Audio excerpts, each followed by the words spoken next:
జరగాలి. అలాగే గతంలోని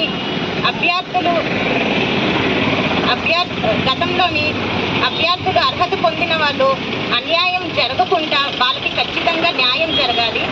అలాగే ప్రతి ఒక్క విద్యార్థి భవిష్యత్తుని దృష్టిలో పెట్టుకొని ప్రభుత్వం స్పందించాలని కోరుకుంటున్నానండి. అలాగే 1/70 చట్టం ప్రకారంగా మన ట్రైబుల్ భూమికి నాన్ ట్రైబులు అక్రమంగా భూమిని నిర్మాణం చేసుకొని వాళ్ళు హాయిగా ఇక్కడ నివసించడం జరుగుతుంది. 1/70 చట్టం ప్రకారంగా మన ట్రైబుల్ ల్యాండ్ని మనం అమ్మడం కానీ బదలాయించడం లేదా లీజుకి ఇవ్వడం కానీ చట్టానికి వ్యతిరేకంగా జరుగుతుంది. దీనిపైన ప్రభుత్వం స్పందించాలని కోరుకుంటున్నానండి. అలాగే 170 ప్రకారంగా చట్టానికి ఎవరైతే వ్యతిరేకంగా వెళ్తున్నారో వాళ్ళకి కఠినంగా శిక్షించాలని మనస్ఫూర్తిగా కోరుకుంటున్నాము.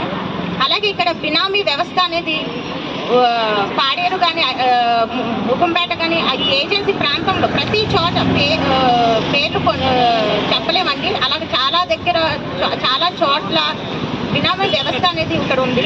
ఈ బినామీ వ్యవస్థ అనేది మనకు 1988లో దీన్ని సవరించారండి. దాని తర్వాత 2016లోని ఈ బినామీ యాక్ట్ అమెండ్మెంట్ యాక్ట్ అనేది మనకు తీసుకొచ్చారు.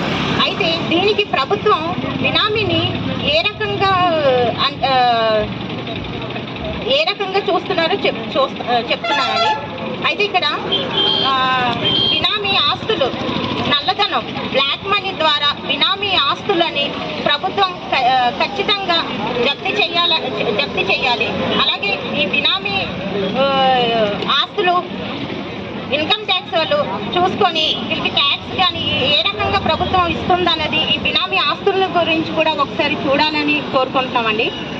అలాగే దీనికి ఈ బినామీ వ్యక్తులు ఎవరైతే ఉన్నారో దీనికి 1 సంవత్సరం దీనికి శిక్ష అనేది కూడా ఉందండి. ఈ బినామీ ఆస్తి అనేది 25% కట్టి వీళ్ళకి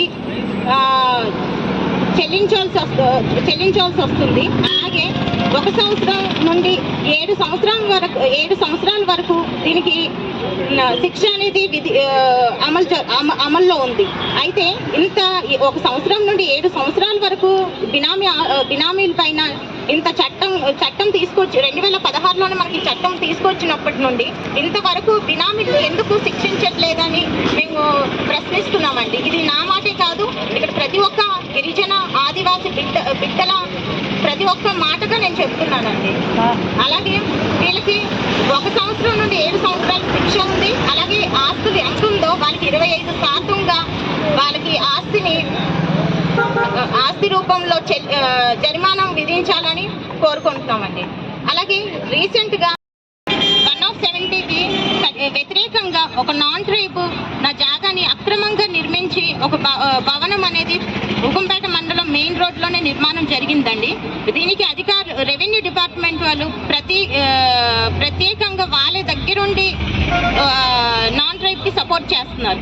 ఇక్కడ మనము అందరూ ఒక చెయ్యే కాదండి, ఇక్కడ ప్రతి ఒక్క ఆదివాసుల చేతులు కలిస్తే ఈ రెవెన్యూ డిపార్ట్మెంటే కాదండి అధికారులనైనా మనము ఎదుర్కోగలము.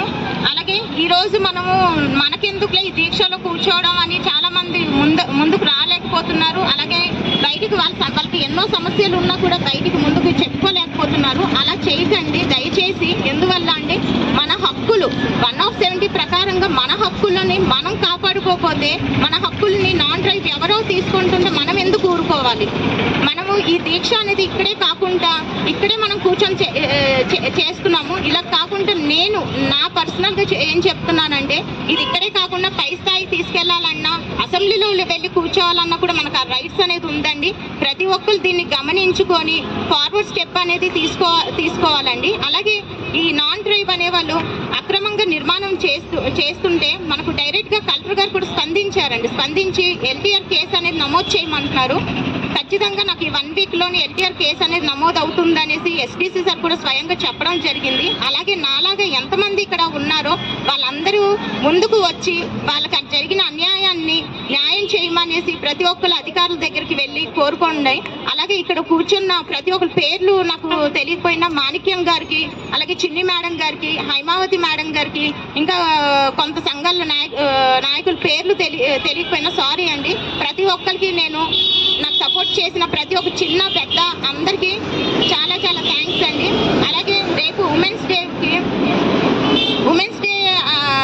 సందర్భంగా నేను ఇంకొక చిన్న విషయం చెప్పాలనుకుంటున్నానండి. ఇక్కడ మన ట్రైబుల్లో ఏం జరుగుతుందంటే ఈక్వల్ రైట్స్ అనేది మనకు ఉన్నా కూడా బయటికి తోడపుట్టిన వాళ్ళే కదా, రక్త సంబంధం కదా వదిలేసుకుందామని అనుకుంటున్నారు. అలాగే ఎదుర్కోవట్లేదండి, ఆడపిల్ల ఇంట్లోనే ఉండిపోతుంది. అలా ఎందుకండి ఉంటున్నారు?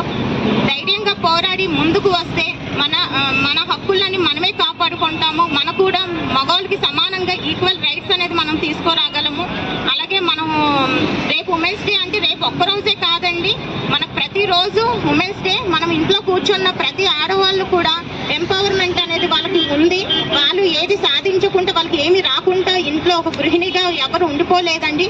మగవాళ్ళు ఎవరు ఇంట్లో ఉన్నా వాళ్ళకు కూడా ప్రతి దాంట్లో కూడా అవకాశం ఇచ్చి వాళ్ళకి ఎంకరేజ్ చేయాలని మనస్ఫూర్తిగా కోరుకుంటున్నానండి. Thank you so much.